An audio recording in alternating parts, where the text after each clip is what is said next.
conocer qué lugar ocupa la identidad cultural indígena en la construcción de las políticas culturales de la región de la Araucanía. Todo esto fue analizado desde el lente teórico de la interculturalidad, que como bien mencionan autores como Catherine Walsh o Fidel Tubino, no tan solo es un simple concepto, sino que es una práctica política que busca generar relaciones horizontales y diálogos vinculantes entre las distintas culturas que conviven en un territorio. Los resultados se dividieron en tres módulos temáticos. En primer lugar, hablamos de la participación ciudadana en la construcción de la política cultural. En segundo lugar, de la inclusión de lo indígena en la política cultural de la región de la Araucanía. Y en tercer lugar, de la forma en que se trata la identidad cultural mapuche en la política cultural de la región de la Araucanía. Bueno, en el primer punto encontramos que la participación es un elemento fundamental al momento de construir las políticas culturales, donde existen diversos canales o instancias que fomentan dicha participación de la ciudadanía. Sin embargo, no podemos hablar de un contexto intercultural porque los principales lineamientos vienen dados desde el nivel central. Esto quiere decir que el grado de agencia que tiene la ciudadanía está completamente delimitado finalmente por el Estado chileno. A partir de esto es que nos preguntamos sobre el grado de pertinencia cultural que le pueden otorgar el Consejo Regional a las políticas culturales de la región.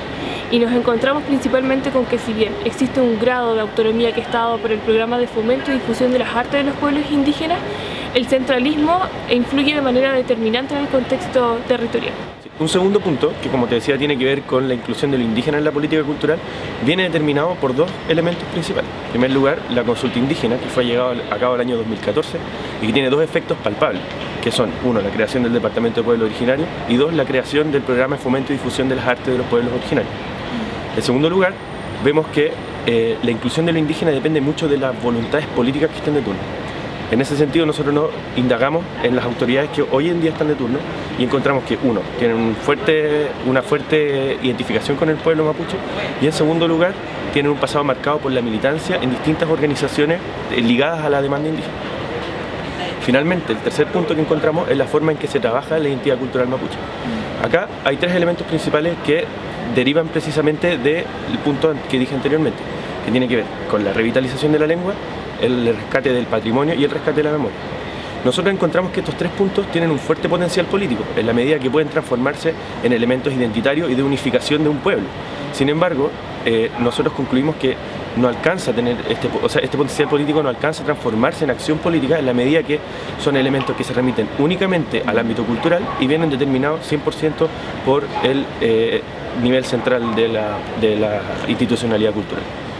A modo de conclusión podemos decir que nos encontramos en un marco en donde existe una política estatal cultural que es centralizada. Esto afecta a las facultades políticas que el Consejo tiene como institución, ya que limita el margen de acción, lo cual resulta en un deterioro del diálogo con la comunidad cultural. Como resultado del anterior, las dificultades que son derivadas del centralismo afectan a la capacidad de acción política que pueda tener el pueblo mapuche, ya que lo indígena solamente es relegado al ámbito cultural. Un tercer hallazgo que nosotros encontramos relevante tiene que ver con esta falta de institucionalización de la política indígena, que finalmente va a depender de los gobiernos y de las voluntades de la autoridad de turno. Nosotros podemos decir que esto finalmente no permite mantener una continuidad y finalmente evidencia la falta de compromiso que tiene el Estado con los pueblos indígenas, que ha sido algo histórico. Finalmente, y a partir de todo lo anterior, nosotros podemos decir que si bien el Estado, a través del Consejo Nacional de la Cultura y del Consejo Regional de la Araucanía, reconoce la diversidad cultural, no toca las estructuras asimétricas de poder entre el Estado y los pueblos indígenas, ¿ya? Lo cual finalmente nos lleva a decir que no existe una lógica intercultural, sino que más bien nos remitimos a una lógica multicultural del reconocimiento de la diversidad.